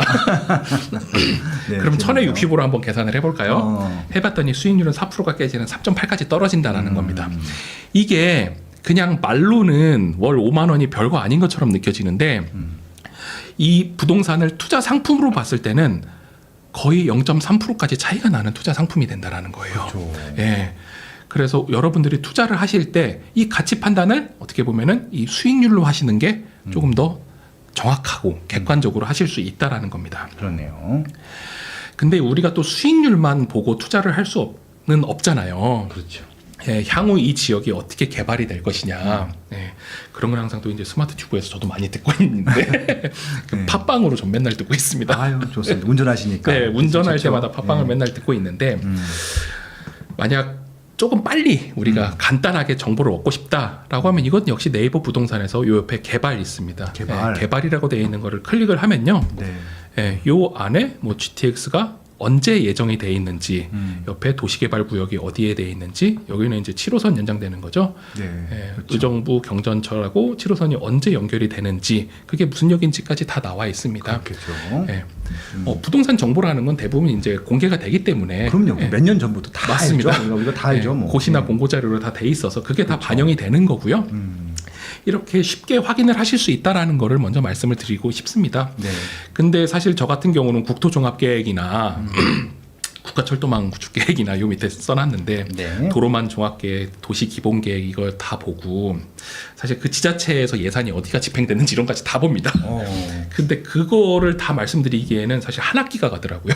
그렇죠. 한 지역만 뭐 네. 집중해도 한 학기 다 갈 텐데 뭐. 그걸 어떻게 보는지도 사실 조금 그렇죠, 딥한 그렇죠. 부분이기 때문에 여기 벌써 이제 처음 기획 단계부터 네. 엑스까지 다 해보셨기 때문에 그런 것들을 종합적으로 이제 찾는 방법을 제일 잘하실 것 같아요. 네, 맞아요. 그래서 그래도 초보자분들은 요 개발만 보셔도 조금 그렇죠. 도움은 될 것이다. 네이버의 개발. 네, 라고 해서 가지고 와봤습니다. 그러고 나서 다음에 가는 게 임장이에요. 사실 제가 봤을 때. 그렇죠. 임장 가야죠. 네, 임장 가야 부동산 돼요. 임장 아닙니까? 네. 네. 근데 처음에 부동산 투자하시려면 임장부터 가신다는 거예요. 지금 보시면은 지금까지 안 나왔어요. 저는 사무실에 앉아 있는 거거든요. 이때서야 이제 나가려고 엉덩이를 들썩들썩 하는 겁니다. 네네. 그러고 나서 뭐 학교가 뭐 있는지 교통이 어떤지 편의시설 어떤지 이런 거를 다 한 번씩 체크를 해보는 거예요. 지도상에서. 그렇죠.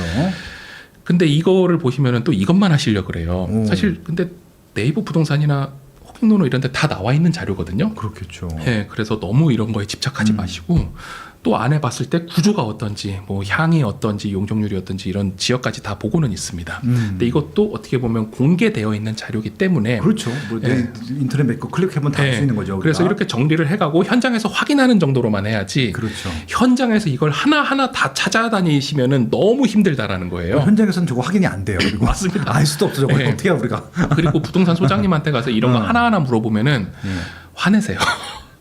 검색만 그러니까 네. 검색만 해도 할 수 있는 것들을 바빠 뭐하는 죽겠는데 거야. 네. 그래서 이런 부분은 좀 공부를 하고 가셔야 된다라는 네, 거고 맞습니다. 그 다음 이제 나가는 거예요. 나가서 그러면 그 지역에 대해서 어느 정도 우리는 인사이트를 가지고 있거든요.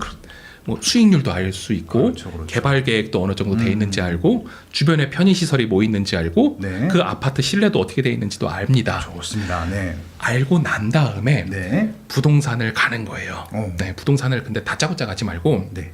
주변 지역에 저는 부동산 리스트를 다 정리해요. 공인중개사 사무실 리스트를 엑셀로 싹 정리를 합니다. 그렇죠. 그 정보는 네이버 가면 다 있죠. 네, 네이버에서 매물 클릭하면 무슨 공인중개사 다 이렇게 있죠. 나와 있습니다. 네, 맞아요. 예. 그래서 거기에 가셔서 엑셀로 정리한 다음에 한 번씩 전화로 제가 몇 시 방문 드려도 될까요? 라고 한 다음에 예의 있게 꼭 방문을 해달라는 거예요. 그렇죠. 예, 근데 또 공인중개사 사무실을 불친절하다고 두려워하시는 분들이 계세요. 가끔 또 그런 분들이 계시잖아요. 근데 다 사람과 사람이 하는 일이기 때문에 너무 네. 그런 거에 두려워하지 마시고 사전 문의하고 이제 방문을 해보시면 됩니다. 그러고 나서 또 초보자분들이 하시는 실수가 처음 가서 부동산에서 집 소개해 주시면 그 집 사세요 또. 우리가 인터넷 쇼핑할 때도 최저가 검색하면서 밤 새잖아요. 네. 핸드폰 보면서 밤 새는데 왜 부동산은 3분 만에 살까? 몇 억짜리를. 그렇겠네요. 네. 근데 그러지 말고 방문하면서 분위기를 조금 더 살핀 다음에 지역 조사를 한 번씩 해달라는 거죠. 내가 한 게 아까 만든 자료들이 맞는지. 그러고 나서 부동산 소장님한테 투자를 하고자 하는 금액과 물건을 명확히 제시를 해달라는 거예요. 아까 예시로 들었던 게 2억 1,000짜리 아파트에 뭐 월세가 70만 원이었잖아요. 근데 그러면은 부동산 수익률이 4% 초반대 나와요. 네. 근데 내가 추구하고자 하는 수익률은 4%보다 높았습니다. 그러면은 이 가격이 떨어져야 되는 거예요. 맞아요. 네, 1억 9천이 되든 1억 8천이 되든 떨어져야 되는 겁니다. 그러면은 그 금액을 소장님한테 말씀을 한번 해주세요. 내가 부동산 투자를 하고 싶은데 2억 1천이라는 금액이 없으니 혹시 1억 9천, 1억 8천 이런 물건 나오면 말씀을 해주세요라고 얘기를 합니다. 그러면은 처음 소장님은 뭐 이런 사람이 다 있어라고 생각을 하실 거예요. 뭐 이런 사람이 다 있어. 예. 갑자기 2천을 깎으려 그래. 뭐 이상하게 생각을 하실 겁니다. 네. 그렇게 해서 끝나면 안 돼요. 예. 그렇게 해서 끝나면은 이제 비싸게 사는 거고 그 다음부터 계속 방문을 하는 겁니다. 그래서 제가 아까 1시간 이내를 좀 걸은 거예요. 2차 방문부터는 계속 소장님하고 친해지는 거예요. 아까 사람 대 사람이라고 말씀을 드렸잖아요. 그렇죠. 그리고 애를 업고 갔습니다. 그래서 애가 항상 있기 때문에 애를 이렇게 안고 예. 애 소장님 생각나서 가져왔습니다 하면서 작은 선물을 꼭 하나씩 드렸어요. 그러면서 아 제가 말씀드린 그때 뭐 물건이 아직 안 나온 것 같긴 한데 네. 아유 그래도 요즘 딱 좋아요. 명절 전이라서 저 그럴 때 꼭 갔거든요. 명절 전이고 뭐 크리스마스 전이고 뭐 이럴 때 작은 선물 하나씩 들고 가세요. 우리 뭐 그렇다고 다 비타오백이나 바카스만 가져가지 마시고요. 여자 소장님이면은 뭐 마스크팩 이런 것도 샀었고 화장품도 사고 뭐 남자 소장님이면은 뭐 펜 이런 것도 샀었고 뭐 술 좋아하시는 분들은 술도 몇 개 사가고 이렇게 했거든요. 그렇게 친해져야 된다라는 겁니다. 그렇게 친해지면은 이 소장님께서 어느 날 물건을 받아요. 2억 1,000짜리 아파트가 아유 누가 전화를 한 거예요. 집주인이 아 내가 정말 급한데 매물 보니까 2억 1,000이던데 한 2억에 팔아줘라고 얘기를 합니다. 그러고 나서 또 그 며칠 뒤에 그 사람이 전화가 오겠죠. 손님 없어 나 빨리 팔아야 돼라고 하면은 소장님이 그때 생각이 나는 거예요. 아 1억 9천에 달라고 하는 친구가 있었지. 그러면 역으로 제안을 합니다. 1억 9천에 한번 팔아보실래요? 그렇게 해서도 물건을 많이 샀어요 저는. 예, 그러다 보니까 사실 문제 있는 집들이 많았죠. 예. 예. 뭐 갑구에 문제 있는 집들도 있었고요. 근데 그런 거를 어쨌든 해결을 하면서 그렇죠. 또 사는 게 진짜 금매다라는 걸 말씀을 드리고 싶습니다. 아, 그러네요. 예, 그렇게 하기도 하고 또 방문이 너무 어려우면은 그래도 전화는 자주 드렸어요. 근데 그렇죠. 언제 전화를 해야 된다? 늦은 오후에 해야 됩니다. 아, 늦은 오후. 예, 직장인들은 꼭 점심시간에 전화하려고 그래요. 근데 소장님이 제일 바쁜 시간이 점심시간입니다. 맞아요. 예, 그때 이삿짐 들어오고 나가고 예, 보증금 왔다 갔다 하는 시간이거든요. 그러니까 보통 10시, 11시에 계약하잖아요. 예. 네, 그리고 또 업무 처리 또 전화하고 뭐 그럴 때가 오전이 바쁘죠, 보통. 오전이 제일 바쁘세요. 네, 근데 맞아요. 대부분 그때 전화하거든요, 직장인들이. 그러지 마시고 네. 한 5시 정도에 전화를 해달라는 5시 정도에. 예, 5시 정도. 왜냐하면 이제 법무사 출발했을 때 예, 등기소로 출발한 이후로 예, 전화를 하시는 게 제일 좋거든요. 그러면 소장님도 여유가 있어요. 그렇죠. 예, 그렇게 해서 어떻게 보면은 금매를 잡는 방법이고요. 그 안에서 제일 우리가 좀 조심해야 될 거는 부동산 투자를 잘하려면 공인중개사 사장님은 단순히 물건을 파는 사람이다라는 갑의 마인드는 꼭 버려달라는 겁니다. 예, 사람 대 사람입니다. 사람 대 사람. 예, 정말 존중을 해야 되고 우리도 그 안에서 배운다라는 입장으로 가서 예, 임해야 되거든요. 그래야 좋은 물건을 받을 수 있는 겁니다. 아무래도 좋아하는 사람한테 좋은 물건 주지 그냥 돈 많다고 자랑하는 사람한테 좋은 물건 주지 않거든요. 네. 그래서 이런 부분을 말씀드리면서 인테리어 공사는 이제 또 어떻게 했느냐. 처음에는 제가 직접 했어요. 대부분. 예, 전기 공사나 뭐 이런 거는 직접 하실 수 있습니다. 네. 근데 그걸 하는 이유는 시간을 낭비하라는 게 아니고요. 가격 검증을 한번 할 수 있다라는 겁니다. 내가 이거 원가에 얼마 사와서 얼마의 노력을 기울이면은 어느 정도 가치가 되겠구나. 근데 인테리어 소장님이 하면은 얼마를 달라고 한다. 이건 너무 비싸네. 네. 예, 여긴 좀 깎을 수 있겠네. 이런 부분도 있는 거고요. 두 번째 제일 중요한 거는요. 투자자 본인의 가능성을 봐야 됩니다. 내가 그 정도 노력과 열정이 없는 상태에서 부동산 투자를 하면은 사실 성공할 확률이 거의 없어요. 그렇죠. 예, 남이 떠먹여주는 것만 계속 투자를 하다 보면은 그게 없는 순간 좌절하거든요. 네. 그래서 내가 어느 정도 할 수 있는지 사실 인내심을 판단하는 거죠.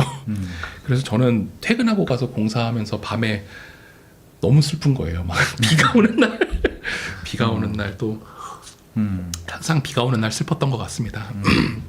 근데 인테리어 공사를 해야 된다라고 하면은 물건지 주변에서 찾는 게 좋습니다. 그래야 그렇겠죠. 나중에 네. 수리도 좋고요. 네네. 그분들이 또 구조도 잘 알고 계시고 네네. 아파트 관리 소장님하고도 친하기 때문에 예, 투자 물건 주변에서 찾는 게 좋고요.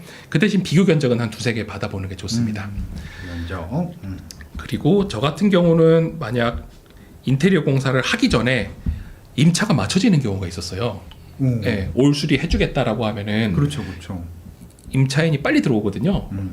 그러면은 임차인한테 오히려 물어보면서 공사를 진행했습니다. 벽지 색깔은 뭘로 할까요? 뭐 바닥은 뭘로 할까요? 그러면은 임차인 입장에서는 되게 감동을 받는 거예요. 아, 임대인이 나를 위해서 이 정도 노력을 하는구나. 그러면은 그때부터 이제 서로 마음을 열기 시작을 하는 겁니다. 사실 임대인과 임차인이 원수처럼 지내면은 절대 안 됩니다. 네. 저는 100% 동반자라고 생각을 하거든요. 그럼요, 그럼요. 특히 임대 수익형 투자 같은 경우는 그분이 제 고객이에요. 월세를 주시는 사장님이십니다. 맞아요. 예, 그렇기 때문에 항상 원활한 관계를 유지하는 게 좋고요. 그럼요. 네. 그리고 저는 뭐 에어컨이나 가재 도구도 임차인이 필요하다라고 하면 넣어줬어요. 예, 그 대신 월세는 조금 추가가 돼야겠죠. 그렇겠죠.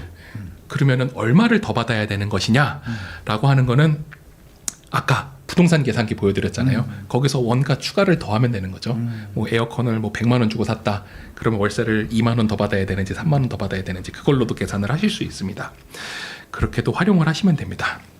아우 너무 텍스트로만 말씀드린 것 같아서 사진 한번 가져와 봤어요. 아유, 좋습니다. 예, 네, 잠깐 깔끔. 쉰다라는 생각으로 깔끔, 예, 깔끔. 보시면 됩니다. 예, 일단 채팅창에다가 한번 재밌죠? 예, 재밌으면 우리 한번 좀 뭐 빠셋도 좋고요. 네. 박수도 좋고 러브 표시도 좋고 한번 쭉 써주시면 좋을 것 같습니다. 네, 써주시면 좋을 것 같고 예, 좋아요 좀 눌러주시고 좋아요가 2개가 뭐야 2개가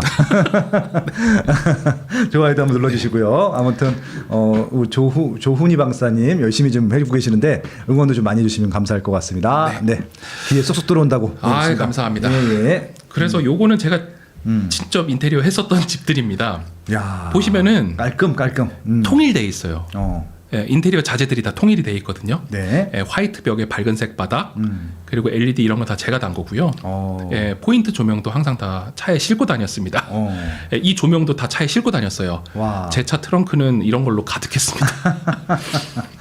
왜 그랬느냐? 네. 사실 조명을 인테리어 가게에서 하면 좀 비싸요. 근데 많이 비싸요. 예, 인터넷에서 사면은 저렴하게 구입을 할 수 있거든요. 그러니까 인건비가 더 비싸. 네. 조명보다. 그래서 조명이나 이런 스위치나 네. 인터폰 이런 것들은 사실 직접 하실 수 있어요. 페인트 칠도 직접 하실 수 있습니다. 드릴 배우셔갖고 이게 현관 네. 도어락도 직접 하시고 막. 맞습니다. 도어락도 제가 직접 합니다. 네. 도어락도 인건비가 더 비싸. 예. 싼 것보다는. 그리고 그때는 저희 애들이 이제 저 첫째가 초등학교 저학년이었거든요. 네. 그때쯤 되면 애한테 이제 피스 달라고 하면 다 줘요.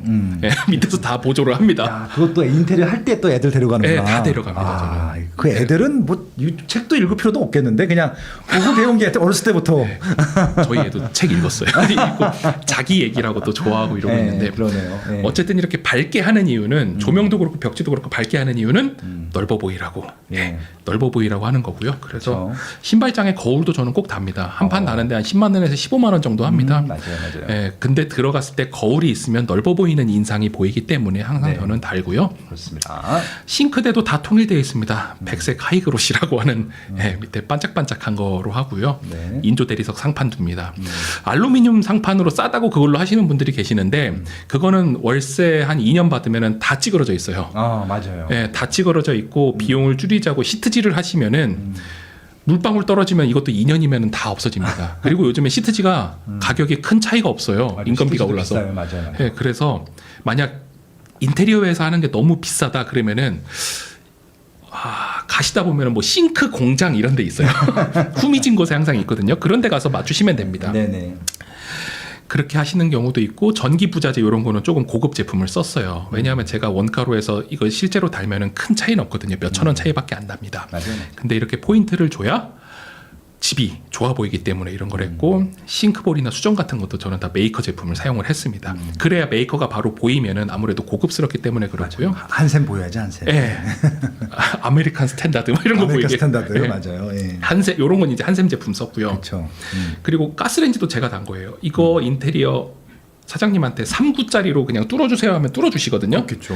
그런 다음에 이런 거 또 이런 것만 파는 또 회사들이 있어요. 싱크 공장에서 같이 파는 경우가 많습니다. 그럼 사와서 그냥 달면 됩니다. 네. 예. 이게 이제 아파트 인테리어 거실하고 주방을 한번 보여드린 거고요. 두 번째는 이게 원룸, 빌라, 오피스텔 이런 거였습니다. 네. 보시면은 이것도 대부분 비슷해요.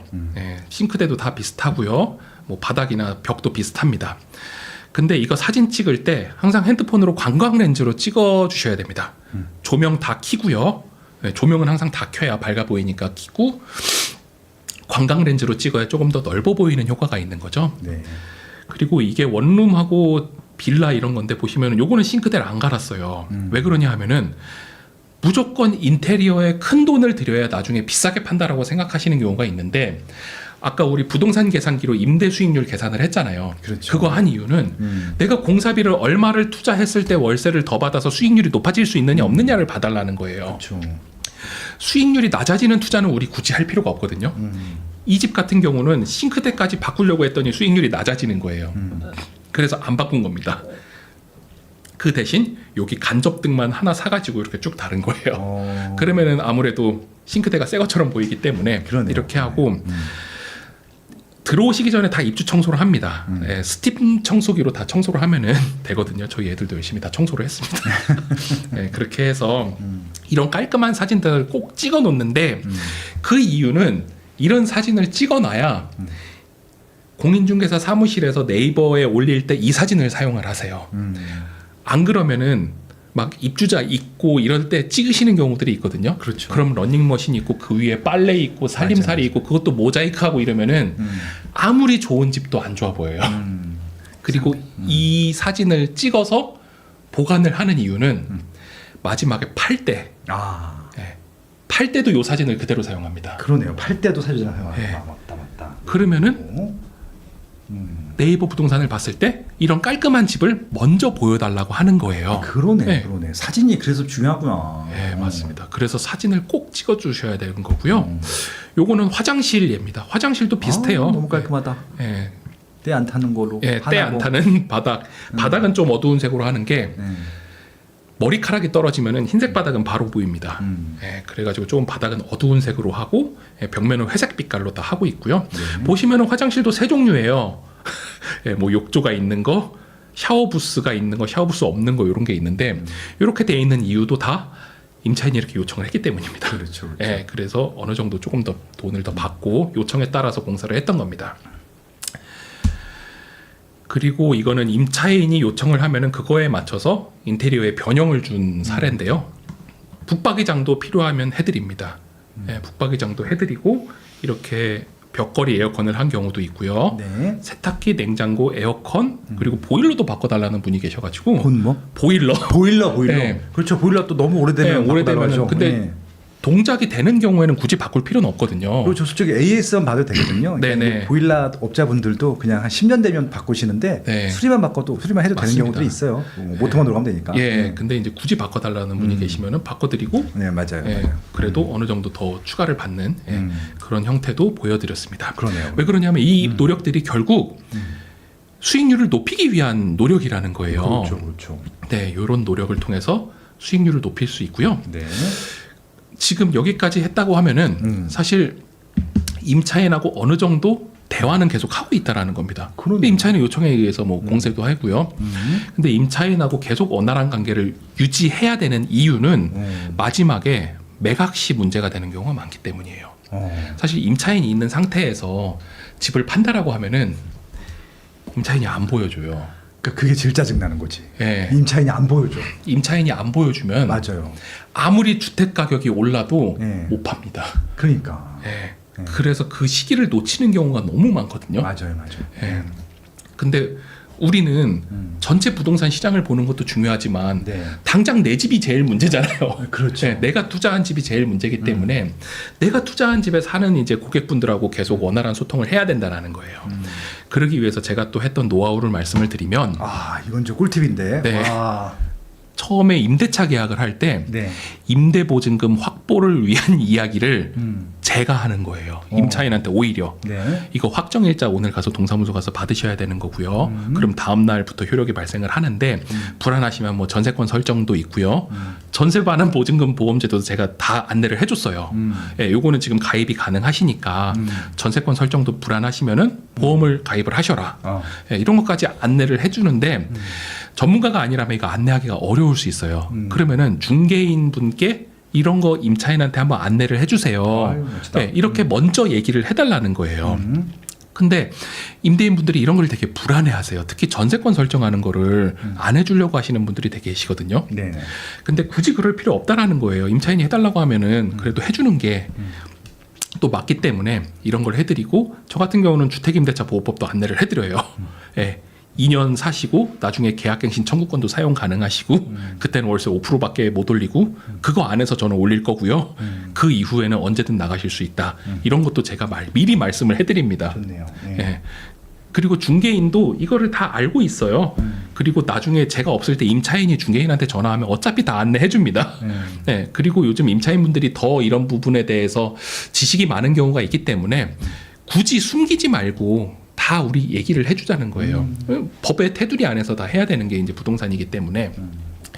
그러고 나서 제가 예전부터 했던 거는 제가 이런 임대인의 서류를 임차인한테 보여줬다라는 겁니다. 뭐 잔액증명서, 국세, 지방세, 완납증명서 이런 거를 저는 띄어서 보여줬어요. 이 집은 이제 지금은 이제 집주인들이 저 보여줘야 되잖아요. 지금. 네네. 네. 근데 저는 10년 전에도 이런 걸 야. 해줬다라는 겁니다. 재직증명서랑 명함까지 다 줬습니다. 자랑하신 거 아닙니까? 통장에 잔액 많다고 좋은 회사 다닌다고 자랑하신 거 아니에요? 왜냐하면은 이분이 불안해하시는 거예요. 보증금을 떼일까봐 제일 불안해하시니까. 그렇겠죠. 네, 그럴 필요 없다. 처음 계약하시는 분들은 또, 네. 그런 또 나쁜 또 사례들을 또 알고 계시면 맞습니다. 그럴 수도 있죠. 특히 세금에 대한 부분은 안 나오는 경우도 있잖아요. 맞아요. 예, 등기부등본에 안 나오는 경우도 있으니까 그런 것도 나는 다 냈다 이런 것까지 다 보여드렸어요. 멋집니다. 근데 이 정도까지 하면은 임차인분이 이미 마음의 안정을 찾으세요. 예, 이 집은 그래도 좋은 집이구나. 네. 관리를 하는 집이구나. 이렇게 생각을 하시고 이제 이삿날 저는 또 갑니다. 이삿날 무조건 가야 되잖아요. 사실 잔금 받으러. 그때 항상 두 손 두둑하게 휴지를 꼭 롤휴지 2개를 들고 가요. 멋지다. 예. 왜냐하면 부자 되시라고. 예, 부자 되시라고 가져가고 뭐 임차인하고 대화를 계속 했어요. 이 사이에도 얼마나 많은 대화를 했겠습니까? 네. 말 안 하는 사람한테 갑자기 세금 증명서 보여줄 수는 없잖아요. 그때 이제 뭐 화분 좋아하시는 분들은 꽃을 드리기도 했고 아들 많은 집은 쌀 갖다 드리기도 하고 과일도 드리고 이렇게 감사의 선물을 드렸다라는 거죠. 그리고 명절 때도 좀 드리기도 했습니다. 왜냐하면 이분이 그래도 고객분이기 때문에 최선을 다해야 된다라는 거예요. 임대인은. 아, 멋지다. 기업인 마인드. 네. 그렇게 해야 민원 발생 시에 예, 막 고장 나는 경우도 되게 많거든요. 맞아.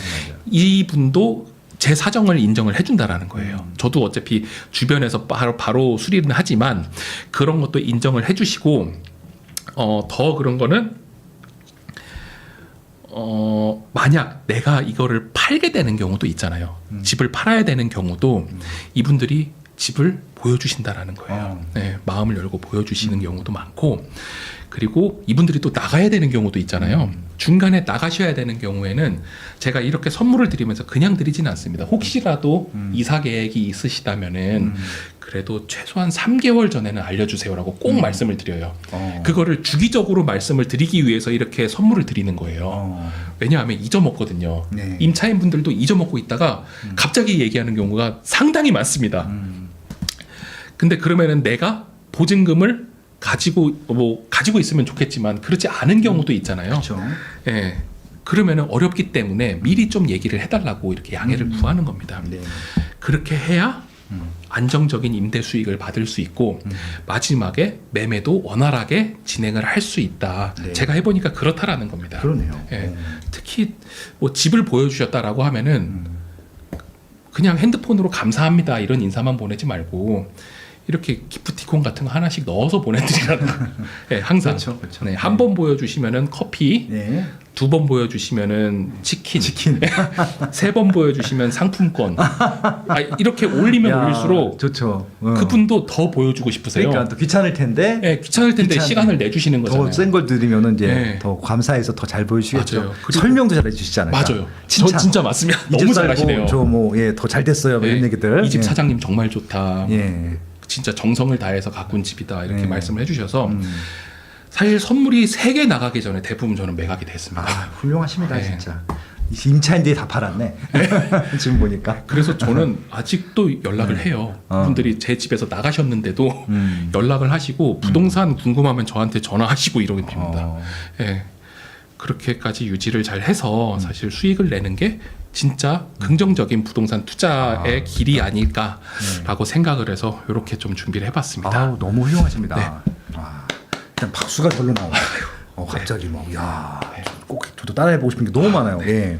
그래서 오늘의 포인트를 한번 정리를 해보면요. 야, 역시 교수님이라서 이게 또 요점 정리까지 너무 좋다. 이게 쭉 듣고 나면 이제 어려우니까 네. 네, 포인트를 3가지 잡아왔습니다. 예, 이거 시험 문제 나옵니다. 이거 시험 볼 거예요. 네. 네. 첫 번째 포인트는 자본 환원율과 기대 수익률. 네. 네, 아까 계산하는 방법 말씀드렸죠. 네. 네, 그래서 기대 수익률을 우리는 마음속에 가지고 있어야 된다. 네. 그걸 정립하는 기준도 말씀을 드렸고요. 네. 그 기대 수익률이 있어야 내가 어떤 부동산을 봤을 때 이거를 투자를 할지 안 할지를 결정을 할 수 있다라는 겁니다. 네네. 그래서 이게 첫 번째 포인트고요. 두 번째 포인트는 부동산을 투자하는 거는 단순히 물건을 취득하는 게 끝이 아니라 전체 과정으로 이익을 창출해야 된다라는 겁니다. 아, 좋습니다. 그래서 부동산의 전체적인 라이프 사이클을 보시는 게 중요하고요. 네. 마지막 포인트는 요 4가지는 지켜서 우리는 부동산 투자를 해야 된다. 아까 처음 말씀드린 부동산 투자의 목적입니다. 목적을 지키고 투자를 했을 때 우리는 방향을 잃지 않을 수 있다라는 거를 말씀을 드리면서 오늘 또 인터뷰를 여기까지 해야 될 것 같습니다. 너무 길게 한 건 아닌가 싶네요. 너무 진짜 1시간 20분 해주셨는데 너무 집중해 들었어요. 너무 재밌어. 야. 너무 길게 해가지고 죄송합니다. 아니 역시 교수님이라 다르다 확실히 이게 저희 전문가분들 많이 죄송합니다. 네.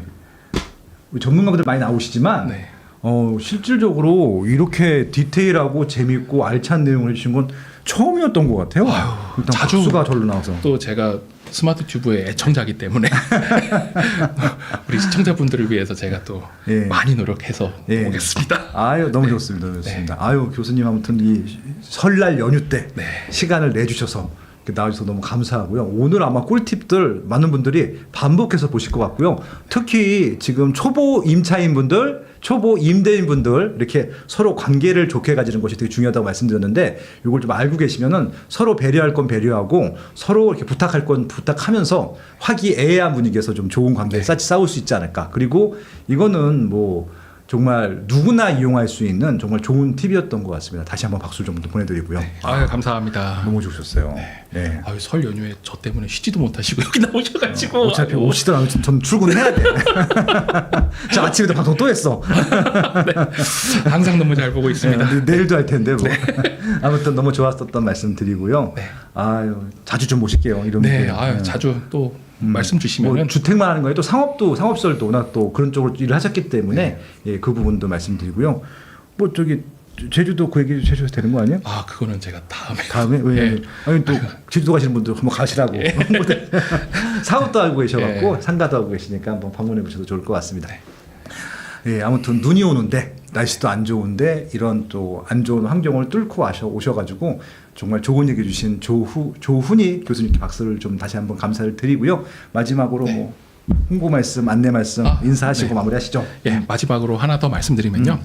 부동산 투자를 너무 짧은 시각으로 하시지 마시고 길게 보시고 하시면 좋겠습니다. 저는 왜냐하면 의식주가 항상 우리의 삶에 있는 거잖아요. 그렇죠. 그 안에서 주가 사실 부동산이잖아요. 맞습니다. 맞습니다. 그래서 뗄래야 뗄 수 없는 관계이기 때문에 너무 급박하게 생각하지 마시고 좀 길게 보시면서 부동산 시장을 보시면 좋겠다라는 말씀을 드리면서 오늘 수업을 한번 마치도록 하고 네. 혹시 저에 대해서 궁금하신 분들은 네이버에서 제 이름 조훈이를 치시면은 나오기 때문에 이렇게 한번 네이버 찾아보시고 등재된 분이세요. 인물 정보에 뭐 조훈희 대학 교수님 작가님이시고 여기 페이스북도 있고 인스타그램도 있고 블로그도 있고요. 또 책도 있으니까 뭐 다양한 콘텐츠로 접해 보셔도 좋을 것 같습니다. 네. 그러면 오늘 긴 시간 동안 들어주신 우리 분들과 또 소장님께 진심으로 감사드립니다. 아유, 저 나와주셔서 감사하죠. 여기까지 하시고 아무튼 건강하시고요. 또 뵙도록 하겠습니다. 새해 복 많이 받으십시오. 새해 복 많이 받으세요. 고맙습니다. 감사합니다.